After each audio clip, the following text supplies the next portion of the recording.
salaamaaleykum yéen waa Mboro ñu ngi leen di nuyu di leen ziare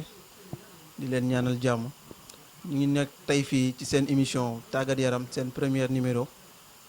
bi ñu leen di amal fii ci Mboro TV ki leen di ko présenté di Maître Seye comme ni ñu leen ko waxee woon rek ci publicité bi dinañ am ay invité yoo xam ni ay kàngam la ñuy doon ci football ñu xam sport nañ kenn ku si nekk nañ dem sa kër toog waxtaan ak yow laaj la loo xam ci sport ak noo dundee sport. tey nag comme ni ko ñëpp xamee tey suñ première invité tey dañoo ñëw fii tey seet si ku ñuy wax Cheikh Ndiaye Diégo Cheikh Ndiaye Diégo nag moo ngi ko déggee ku nekk xam ne footballeur la woon bi mu fa jógee nekk coach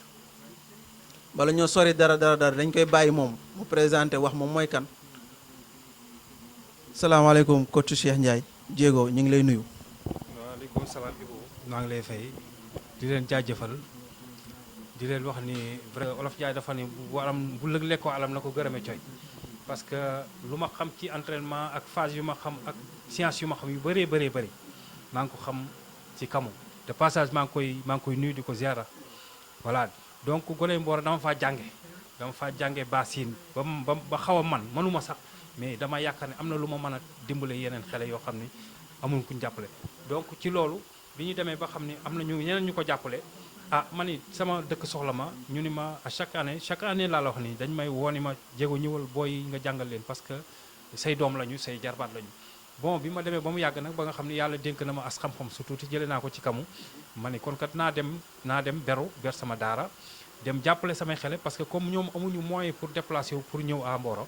donc man maay déplacé wu dem foofu te loolu bi ma fay dem waxtaan naa ak moom nee naa ko gars yi kat yàgg nañ ma woo mais xam nga am na loo xam ne bu jotul rek du mën a nekk parce que yow vraiment yàgg nañu li ma xam yëpp ci yow laa ko xamee science yi ma xam yëpp ci yow laa ko xamee donc dama bëgg a dem fee su ma demee jàngal xale ci xam-xam bu néew bi ma am parce que soxla nañ ma yaakaar nañ ma donc loolu moo ma yóbbu woon mais du beneen détail du amul benn problème parce que kamu vraiment bi jox naa ko cër boo xam ni parce que man ak frère am ñoo bokkoon woon même classe boo ñu doon football bi ñu nekkee éthique si ñoo bokkoon donc vraiment jox naa ko cër boo xam ni lépp lu may def tam même ba may dem éthique si nekk adjoint nekk ci sele bi ma sele jël see ni ma dama laa soxla nga ñëw jàppale ma avant may dem dama dem tàggu ko ni ko kamu waa éthique si da ñëw nañu woo ma donc loo ci xam parce que vraiment man it bu may dem dafay parce que fii laa jàngee ba ñu gis ci dara man loo xam ne yaakaar nañ ci man donc su may dem dañ ci waxtaan ba jubóo ci mun ma non demal bu ñu la fayee demal ma dem waxtaan ñoom ba ni ma nangam lañu lay fay ma dem ma ñëw tàgg ko ci laa demee éthique si année boobu 2011 je crois bien 2011 xam nga 2000 daal xam jàppatuma exact année bi bon donc daal gone yi Mboro noonu laa ko jógee mais jàmm ak salaam la ñoom gone yi ku ma ci tas tamit dama lay gën a ñaaxaat ni la góorgóorlu parce que football bi moom am nañu koo xam ni yàlla may na ko ay diplôme yàlla may na ko xam-xam ci football donc góorgóorlu leen ànd ak moom ñu ne luñ ci man bu ñu tasee yéen rek ñaaxaat leen pour ngeen gën a góorgóorlu. waa di ko nuyu au passage coach Kamou Dione mu ngi dëkk fii HLM Mboro ñu ngi koy nuyu au passage waaw coach comme ni nga ko waxee rek kon léegi ku mu leerul woon rek sa bopp leer na sa bopp ni loolu moo tax a jógee coach Diégo ci goney Mboro jógewu fa ngir leneen dafa dem ber daaray boppam te ku jàng nag ba am xam-xam da nga war a mën a ber sa daaray bopp kon ñu ngi leen di fàttali yéen a ngi fii ci Mboro TV seen émission tàggat yaram ki leen di ko présenté di Maître Seye waa coach tey bu ñu ñëwee tey bu ñu lay laaj sa carrière coach ban ASC ak ban ASC nga yor fii Mboro ak door Mboro. voilà Ibou kooku ASC ma yor parce que commençant par Ndomor laa koy commencé sama dëkk bi nga xam ne fa laa dëkk moom fa laa commencé bi ma fa commencé mënu ma rappeler at yi parce que dafa xaw a yàgg donc jàpp ma ko mais première année ba ma fa def phase def naa ba départemental demi-finale Kouly moo ñu éliminé par pénalité ak pénalité boo xam ne dañ ko falsifié donc noonu la ñuy éliminé parce que dafa amoon benn gaañ bu fa nekkan boo xam ni gars yi dem defar licence bi photo fekk bàyyi na photo ñu defar ko daaneel nu ci bi mu ci daaneel loolu sax dañ ko regretté parce que dafa retourné wat en arrière ñëw leen booy dama leen a jaay doole parce que kooku ay maamam Ndoomoor la ñu dëkk président Kouly bi boo xoolee am na may arma yoo xam ne ñu ngi ko jox waa Ndoomoor moom lu dafa tourné waat may leen loolu donc foofu sama carrière entraîneur moom ba ma fa jógee ma ñëw Mboro jàppoo laa fi yor dema naag yéen maa leen yoroon bu ngeen xoolee photo yaa ngi ne leen maa leen yoroon yaakaar naa buñ su équipe boobu mosuñu toog lu dul quart de finale mosuñu toogi premier tour wala deuxième kii quart de finale lañu toog wala demi finale 2011 ñun ñoo dem finale coupe mère jël coupe mère 2010 du moins ñun ñoo jël coupe mère 2011 ñun ñoo demaat finale ñu doon na par tiro bi bon ba mu fa jógee dem naa marché Aji Mboro yor naa Aji Mboro moom it ba ñuy dóor par pénalité la ñuy dóor ay pénalité la ñuy dóor parce que Lamine bon sama copain moo dem def voilà donc yoo xam ni voilà très bien voilà c'est ça donc voilà donc yooyu yëpp day am ci football nawetaan voilà bu ma fa jógee dem naa guy gi voilà très bien dem naa guy gi lay sàmb sama xarit sama frère vraiment ba may dem guy gi moom par exemple nawetaan dafa jeex mu ñëw ba nawetaan jeexee commencé gonu sa boobu at ma ñëwagul sax la ñëw fii la ñëw di ma laajte bi mu ñëwee man xaw ma ko woon sax mu ñëw ni jéego laa rek mu ñëw ma ne ko ma nuyoo ñu toog fii mu ne yow laa soxla ma ne ko ah bon mu ne waaw mu ne ma dama laa soxla pour guy gi xamewu ma ne ko non xamewu ma la de vraiment xamewu ma ñu toog waxtaan mu wax ma li mu bëgg yëpp ni ma nag yow laa ci cité bon vraiment mu nekkal loo xam ni honneur la bu mag ci man parce que xam nga bu nit toogee ba ñëw am yaakaar ci yow at mu des at mu ñëw toog am yaakaar ci yow ni la yow laa bëgg yor sama équipe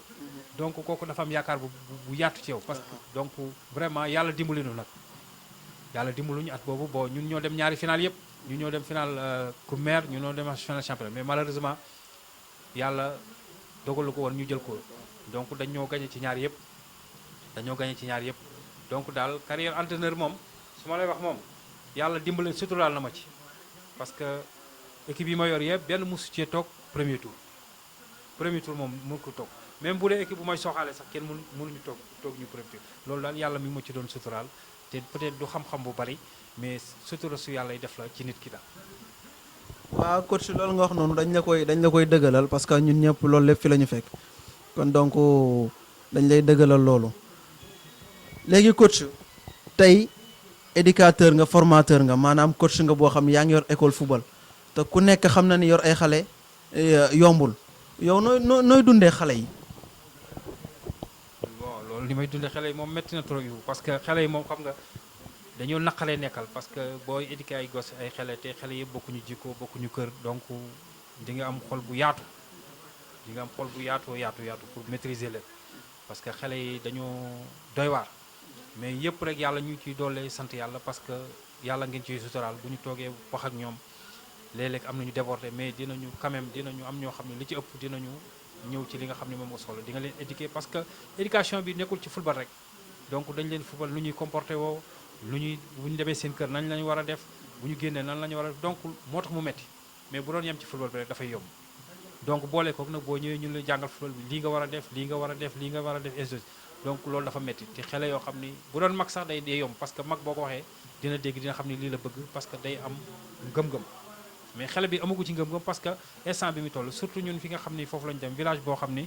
bon pour la première fois ñu am école football donc dafay metti mais nag xam nga loo gëm rek lu mu metti daf lay jaral ñun nag jaral la noonu parce que suba ngoon ñu ngi ci même bu match amul sax dañuy toog ak ñoom boo nu gisee comme ay morom dañuy toog ak ñoom football bi nii la ñu war a def xanaa gisoo diw xanaa gisoo Sadio Mané xanaa gisoo Cristiano xanaa gisoo Messi donc ci exemple yooyu lañ leen jox pour ñoom léeg-léeg bu ñuy toog seetaan Messi nii pourtant war naa mën a mel nii parce que dama leen ni Messi nit la comme yéen judduwaalewul football doo dañ koo jàngal football mu bëgg football def football moo tax yàlla suturaal ko nii donc daal côté boobu yàlla ngi ci suturaal mais nag jafe na trop métti na trop boole kook doo am moyen léeg-léeg nga yor 50 personnes am ñaari ballon ngay débrouiller ci ñaari ballon yooyu vraiment métti na parce que bu ñu xoolee zone bi donc dañoo bariwul ñoo xam ni dañoo dugg ci sport bi dañuy yaatal sport bi wala dañuy jàppale ñi nga xam ne ñoo nekk ci sport bi bariwul donc ñi ko bëgg nag ñoom il faut que ñu sonn ci lu mu métti dañ ci sonn ñaari bal nga bëgg ko travailler 50 personnes xam nga kooku métti na trop mais nag ak ngëm-ngëm bi ngay gëm rek léeg-léeg benn waay jaar fa sànni la benn bal donc daal taawam donc loolu moo ma gën a indi Mbour bi ma ñëwee ci jàmm gën laa daal di comme ci quartier jàmm gën laa nekk bon daal di dem ci entraînement yi gars yi daal ni ma ñëw damay jouer parce que xamal nañ ma bien avant loolu donc bi ma ñëwee intégration bi jafewul woon parce que xamoon nañu ma bien avant loolu moo waral sama ñëw Mboro gi peut-être du ma ko rëccu parce que am na fi connaissance boo xam ni am na solo parce que lu bari fi laa ko xamee voilà. tey de bi ñuy waxtaan sànq sa biiri wax nee nga bi nga demee Dakar amoon nga fa benn xarit tudd Ablaye Diallo Mamadou Diallo di moins Mamadou Diallo boobu ku nekk xamoon na ko équipe nationale nekkoon na championnat à l'extérieur di football Mamadou Diallo boobu tey bu ñu bëggoon xam ci moom dara tey yow lan nga ñuy wax ci moom. bon kooku dama ci sawara parce que sama xarit la boo xam ni dañoo yàgg te jaar fu nekk parce que bu ma demee nekk fële Wakaam bu ma demee Wakaam moom laa fa jëkk a xam parce que moom daa bëgg football ma bëgg football mu daal di nekk sama waay daal di ñëw même néeg bi ma logé woon foofu la doon fanaan ak man donc bi ma nekkee Sotrac yëpp ñoo nekk ensemble ba yàlla may ko premier contrat Maroc la maa ngi koy rappelé wu premier contrat Maroc la man premier sélection équipe nationale man maa ko jox blouson bu mu sol man maa ko takkal chaîne or plaqué en or premier sélection à Thiès man maa ko takkal chaîne en or jox ko blouson bon mu nekk gaayan boo xam ni ku cool la amul problème vraiment ku baax la ku yaatu la waaw yàgg nañu nag trop ma ne am jabar moo nu tàqalee même jabar ji bu nekkul ñooy tëddandoo ensemble ñoo bokk benn lal à chaque fois daf may woo boo ñëwal Dakar nawal mais xam nga am na âge boo xam ne boo fa tolloo nag dootoo mën a dem ci yenn détails il faut que parce que da nga am benn responsabilité boo xam ne daf lay war donc affaire yooyu dootoo ko man mais Mamadou Diallo jaar bi nu jaar sori na trop te bari na daal waaw. kon coach Diego waaw li nga wax am na solo te parce que dañ ne sport day boole ay nit mais du leen séparer loolu tey li nga wax ni firndeel na ko bu ñu dellusiwaatee tuuti coach Diego dañ lay laaj doon nañ la gis ci goney Mboro nga nekk fa di fa liggéeyandoo ak Kamu Jonn tey ñu dem ba ci biir gisatuñ la fa dañuy laaj ndax da ngaa ber sa yoonu bopp wala ndax dafa am leneen loo xam ni moo ci xew. waaw foofu Ibou boobu dinaa la fi mën a tontu bu leer parce que xam nga goney Mboro man. foofu côté jàppale bi foofu nga wax noonu foofu laa doon bëgg a dugg ak yow est-ce que autorités yi muy autorités yi nekk biir Mboro ak yi wër Mboro ak yi nekk Ndomor ga nga nekk est-ce que autorités yi ñu ngi leen di jàppale ci wàllu matériellement ak financièrement. bon loolu de man maa ngi su may fàttaliku ku ma jàppale ndem si yàlla si seer ñaa maa ngi ko ci fàttaliku di ko ñaanal yàlla xare ko àjjana gën a kawe parce que boo xoolee am na ay may yoo xam ne maa ngi ko yor daf ma ko doon jox ni ma grand fayal noo bëgg a fay may fay ñaari ma joxe ñaari mun ma non grand gardel waaye gardel bal moo créé benn tournoi fii à Mboro ci la ma 5 bal yoo xam ne dañ koo joxoon noonu donc ci ñi nu jàppale ñooñu kooku ci la bokkoon donc bu ko yàlla mayen fan gudd ba mu nekk fi moom dinañu gën a jàppale parce que commencé woon na ko à part loolu am na sama frère yoo xam ne ñu ngi ndóoma léegi dama la soxla woo la ni la booy jëndal ma ñaari bal nga jëndal ma donc daal vraiment ñooñu la mais amaguma benn autorité boo xam ne daal ñëw na jàppale boo xam ne xam naa ni kii bëgg na ma dem ca kanam loolu moom vraiment amagul ci zone bi amagul ci def fa ndóomar ko ma dëkk tamit mais nag sama frère yi nga xam ne ñoom yab naa leen maa leen jàngal football donc léeg-léeg dama am sañ-sañu dem leen booy jëndal ma lii bal laa soxla wala may laa soxla loolu daal vraiment te ku ma ko ci wax du ci teg baat da koy def la ma ko wax. waaw comme ni nga ko waxee rek di ñaanal suñu xarit boobu sama doomu ndey laa ko war a waxee di Sayer Niang li mu wax noonu tournoi boobu nga wax noonu ñun ñoo àndoon doon ko organiser doon ko ci jàppale bu baax a baax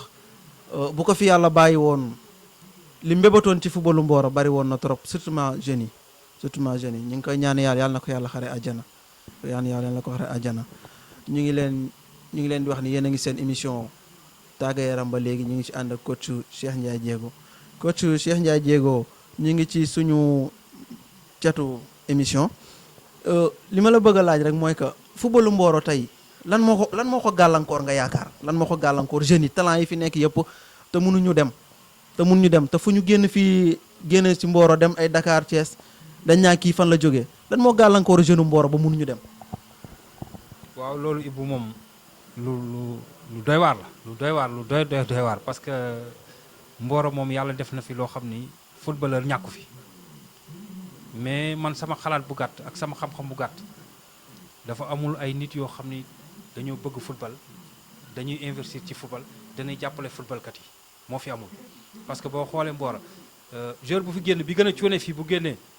gars yi jëkkantoo ko pourquoi ñun mënuñu am benn professionnel mais kooku cas bu rëy la. kooku nag loolu mooy sunu waxtaan bi nga xam ne mooy développer footballu Mboro il faut que ñu nungu ciy wax mooy autorités yi nga xam ne yàlla may na leen il faut que ñuy jàpp ci école football ñi nga xam ne école football yi nga xam ne ñu ngi fi taxaw pour jàppale jeunes yi mais talent yi fi nekkee bu fekkente ni am na ñu taxaw ñoo xam ni ñëw nañ pour jàppale mais yaakaar naa Mboro kon dañuy wax du ñu wax benn sax mais dañuy wax 10 yoo xam ne professionnels yoo xam ne ñu ngi au niveau de Mboro donc mais yàlla mënagul a def loolu parce que xamul tax loo gis rek day am yoon booy jaar ñun yoon boobu la ñu gisagul parce que yoon bi mooy autorités yi nga xam dañu am xaalis mais nañ ñëw investir ci football ñu xool 2 ans rek ñu xool bu ñu ko defoon 2 ans ñu xool mais dinañu gis ni football dina soqaliku Mboro dina soqaliku parce que par exemple fii bu fi ñaari personnes yoo xam ne ñu ngi ni Europe am ay millions comme Sadio Mané mais Mboro dina avancé mais dinañ fi ñëw liggéey fi dara boole ko Mboro li ko gën a tardeel mooy am sable boo xam ne mën nga fa travailler hivernal mais ñun te pourtant duñ ñi Mboro amul ñu fi mën a def loolu mais am na fi mais nag seen domaine jëmul ci côté boobu mais lan moo tax jëmul ci côté boobu parce que ñi am duñu nekkuñu woon ay footballeur mais par exemple tey benn footballeur tekki woon ba am loolu mais dina xalaat loolu wala koo xam ni footballul mais mi ngi côtoyé ku football ku jaar ci yoonu football gis li mu am ci alal mu ni football la ko amee kon dina mën a investir ci côté boobu mais loolu ñun moonu tareel gis nga loo gis rek dafay am yoon te ñun yoon bi gisaguñ ko parce que li nu empêché mooy ay ñu nu jàppale imagine l'école football yi fii mais da ngay dem Dakar nga tase fa benn école football mais xoolal mais école football boobu gars yi da ngay gis ay kilifa yoo xam ne ñu topp ci école football mais loolu day dalal xele yi ma xam ni dinañu gën a góorgóorlu ci li ñuy def dinañu gën a bëgg li ñuy def parce que dañuy xam ni kii peut-être réussite mën na fi am mais fii amu fi tey boo fi tegan tournoi ay quelques football si ñooy seetaan si pourtant football xele bi foofu ngay gisee di nga seetaan ci football xele yi benn phase boo xam ne boo demoon ca magee di nga seetaan 50 match doo ko gis xele yi nag yenn phase yu bari dañ koy mën parce que seen i cër dëgëragul ba nga xam ni seen dina tële ci yenn phase yi donc li ñu gën a tara ci football Mboro noonu la mais Mboro fii war na passé fii ci football bi war na passé fii niveau bi ñu nekk nii mais loolu nag mooy suñu problème xam nga nag fu ñu koy jooy ji mais loolu mooy suñu problème. waaw coach Diego li nga wax leer na kon autorité yéen a ko déggandoo ñëw leen ngeen investir ci footballu Mboro jàppale jeune talent yi ñu mën a avancer ndax Mboro ñu mën ko dégg fu sore comme niñ leen ko waxee rek ñu ngi seen émission tàggat yaram seen émission tàggat yaram yéen ko amee fii ci Mboro TV di ngeen ko am en plus tamit ci seen YouTube bi di ngeen ko mën a am foofu. waa coach Diego tey dañ lay laaj yow sa dernier mot tey loo doon dénkaane jeunes yi tey loolu leen di wax. góorgóorlu gën a xam li ñu bëgg parce que football bi moom kenn moomu ko ki ci nungoo jàng nungoo déglu gëm ko kooku moom moo ci mën a am réussite parce que mënuloo ñàkk liggéey di fayeku da ngay liggéey fayeku mais boo liggéeyul doo fayeku donc nañu gën a concentré xam ni ñi réussir ci football ay nit lañu ay doomu aadama te talent bi ñu am ñoom am nañ ko peut-être ngëm-ngëm ñu ñoo wute mais ngëm-ngëm boobu fi mu ne war na mën a ñëw ci jeunes yi Mboro parce que génn nañu xam nañu naka la ak nan la ñi réussir gënuñu leen dara donc daal maa ngi leen di ñaax jeunes yi Mboro yi mooy nañu gëm li ñu nekk te xam ni ñoom am nañu talent yoo xam ne bu ñu ko gëman parce que Dakar imagine par exemple Dakar da nga fay dem gis benn waay boo xam ne damay entraîner matin et soir Mboro dama fi du gis ku mu jaral yenn entraînement yi yenn engagement yi parce que loo bëgg rek da lay jaral li Olof Njaay di wax ni ku bëgg akara ñeme kaani mais boo bëggee réussir football bi boo laajee li ñuy daj ñiy laaj ba la ñu réussir mais dañoo sacrifié wu gëm ko dem ci ba jeex yàlla jox leen ko donc loolu damay ñaax jeunes yi Mboro ñu nekk ci parce que ñàkkuñu ku fi talent yi fi war a mën a génn donc daal nañ góor gëm li ñuy def xam ni football bi kenn moomu ko gars yi autorités yi ñëw jàppale leen école football yi fi nekk parce que kamu mi ngi defar parce que bañ ba day bokk championnat te lim ci daj dafa metti mais du gis kenn koo jàppale donc yooyu bu nit ñi ñëwoon jàpp ci Mboro jàpp ci peut-être foofu am nañu fa mën a génn parce que dañuy gën ci championnat yi boo génnee championnat ñu gis ni kii na am na talent mais équipe mën na ko jël Issa Ndiaye fi la jaar professionnel la mais ñeneen ak ñeneen mën nañ fa jaar donc nañu gëm li ñuy def xam ni football bi kenn moomu ko ki ci nekk daal moo ko moom gëm ko voilà donc daal maa ngi leen di gërëm di leen sant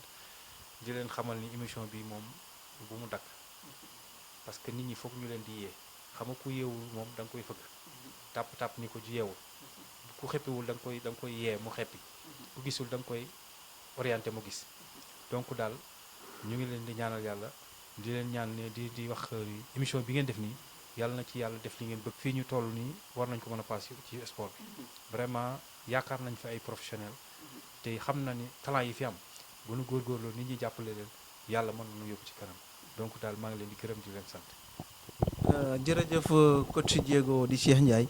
comme ni mu ko waxee rek yéen jeune Mboro yéen a ko déggandoo yéen joueurs yi ñuy def sport ku bayul doo góob comme ni mu ko waxee kon donc nañ leen góorgóorlu def fulla ak fayda ci li ñuy def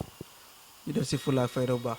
kon donc ñu ngi àndoon ak coach Cheikh Ndiaye Diego tey suñu émission tàggat yaram premier numéro bi di leen wax tamit mën ngeen ko kar ci Mboro TV ak ci chaîne YouTube bi ñu ngi ñaanal ñëpp jàmm ba beneen numéro incha allah.